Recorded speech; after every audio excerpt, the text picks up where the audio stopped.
नमस्कार।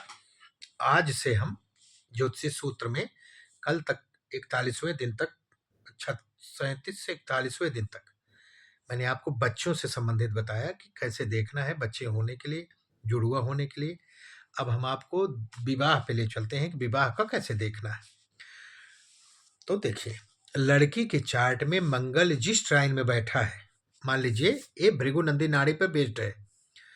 मंगल मान लीजिए 1 5 9 भाव में बैठा है, प्रथम भाव, पंचम भाव, नवम भाव में। मंगल जिस चार्ट में, लड़के की चार्ट में, लड़के के लिए शुक्र होता है। मंगल लड़की के चार्ट में जिस ट्राइन में बैठा है, अगर लड़के के चार्ट में के नवमांश चार्ट में, अगर लड़के के नवमांश चार्ट में गुरु उसी ट्राइन में बैठा होगा तो शादी चल जाएगी। ठीक है, शादी अच्छी चलेगी। या लग्न चार्ट में गुरु सी ट्राइन में हो तो ठीक रहेगा। समझ गए? लड़की के चार्ट में मान लीजिए धर्म त्रिकोण में पहले, पंचम और नवम भाव में मंगल है, तो लड़के के चार्ट में देखना है उसी ट्राइन में गुरु होना चाहिए, या नवमांश में उसी ट्राइन में गुरु हो तो शादी चल जाएगी, ठीक ठाक रहेगी। अब लड़के की चार्ट में शुक्र को देखना है। शुक्र पत्नी का कारक है, मंगल पति का कारक है। लड़के के चार्ट में शुक्र 2 6 10 के ट्राइन में हो, ठीक है, ये समझाने के लिए बताया गया। मान लीजिए 2 6 10 ट्राइन में शुक्र बैठा हो लड़के की चार्ट में, तो लड़की की कुंडली में नवमांश वर्ग चार्ट में गुरु 2 6 10 के ट्राइन में होना चाहिए। ठीक है, लड़के की चार्ट में शुक्र 2 6 10 ट्राइन में है और लड़की के नवमांश चार्ट में 2 6 ट्राइन में 10 में गुरु हो तो शादी ठीक ठाक चलेगी, ये अच्छा दर्शाता है। ठीक है, ठीक रहेगी। या लग्न चार्ट में शुक्र और गुरु उसी ट्राइन में हो तो शादी अच्छी चलेगी लड़के के लिए। लड़का या लड़की की कुंडली में गुरु से सातवें भाव को के स्वामी को देखो, गुरु से सातवें भाव के स्वामी को देखो, फिर सातवें भाव का स्वामी किस राशि में बैठा है उसको नोट करो, उसका ट्राइन बना लो। फिर उसके बाद उसके पार्टनर या जिससे कुंडली मिलान करना है उसके नवमांश वर्ग चार्ट में देखो, अगर उसी ट्राइन में गुरु या चंद्रमा बैठे हैं तो शादी अच्छी चलेगी।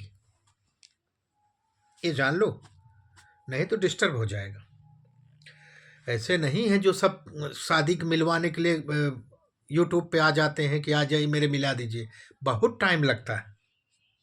ठीक है,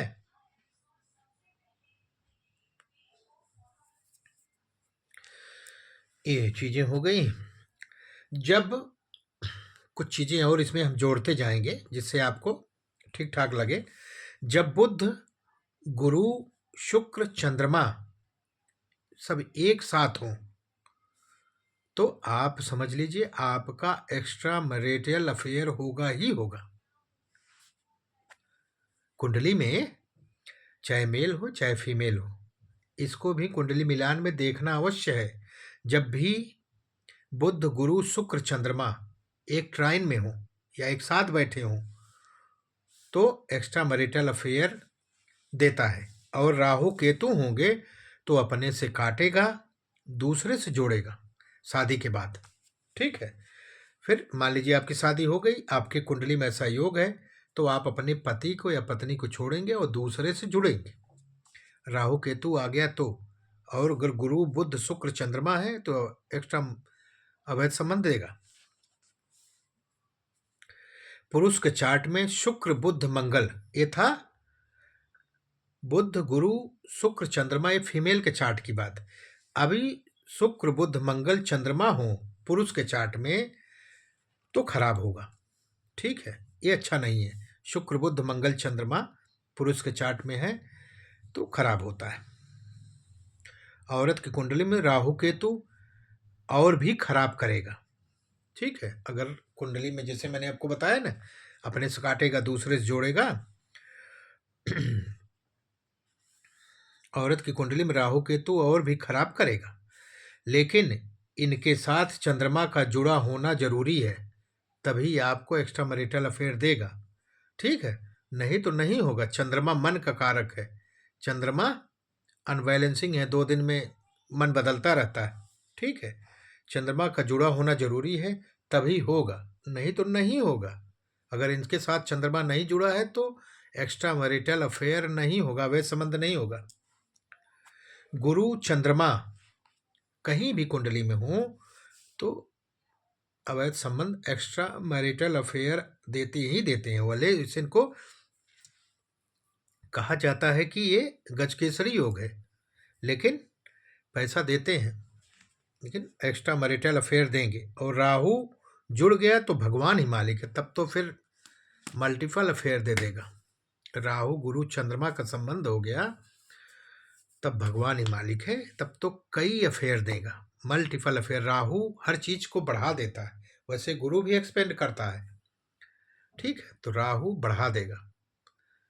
ये चीजें मैंने आपको बताया, अभी धीरे धीरे देखते जाइए। ठीक है, वैसे हम आपको बताते रहेंगे। नमस्कार।